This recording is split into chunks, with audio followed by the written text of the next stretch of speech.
Uniform Justice by Donna. Read by David Colacci. Chapter 1. Thirst woke him. It was not the healthy thirst that follows 3 sets of tennis or a day spent skiing, thirst that comes slowly. It was the grinding, relentless thirst that comes of the body's desperate attempt to replenish liquids that have been displaced by alcohol. He lay in his bed, suddenly awake, covered with a thin film of sweat, his underwear damp and clinging. At first he thought he could outwit it, ignore it, and fall back into the sodden sleep from which his thirst had prodded him. He turned on his side, mouth open on the pillow, and pulled the covers up over his shoulder.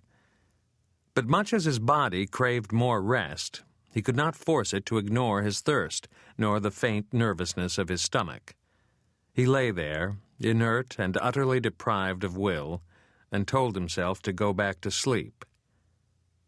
For some minutes he succeeded, but then a church bell somewhere towards the city poked him back to consciousness.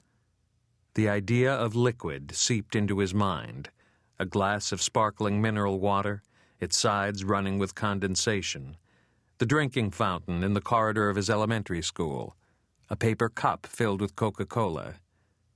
He needed liquid more than anything life had ever presented to him as desirable or good. Again he tried to force himself to sleep, but he knew he had lost, and now had no choice but to get out of bed.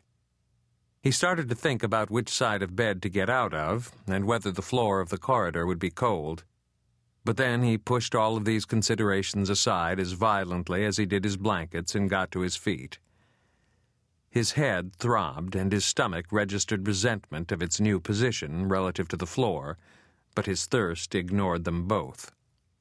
He opened the door to his room and started down the corridor, its length illuminated by the light that filtered in from outside. As he had feared, the linoleum tiles were harsh on his naked feet, but the thought of the water that lay ahead gave him the will to ignore the cold. He entered the bathroom and, driven by absolute need, headed to the first of the white sinks that lined the wall.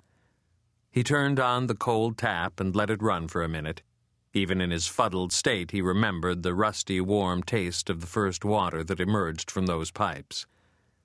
When the water that ran over his hand was cold, he cupped both hands and bent down towards them.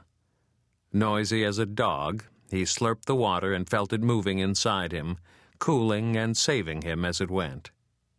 Experience had taught him to stop after the first few mouthfuls, stop and wait to see how his troubled stomach would respond to the surprise of liquid without alcohol. At first it didn't like it, but youth and good health made up for that, and then his stomach accepted the water quietly, even asked for more.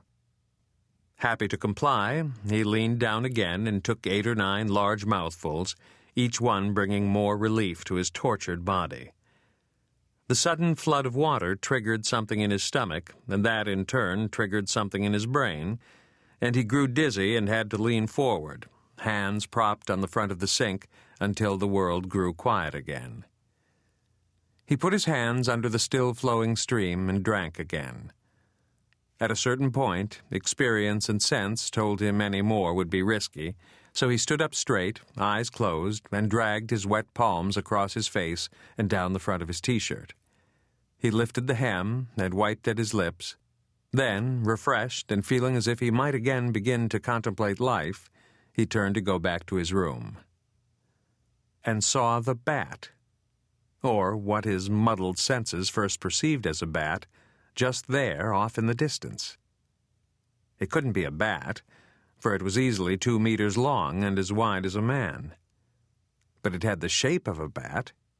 It appeared to suspend itself against the wall, its head perched above black wings that hung limp at its sides, clawed feet projecting from beneath.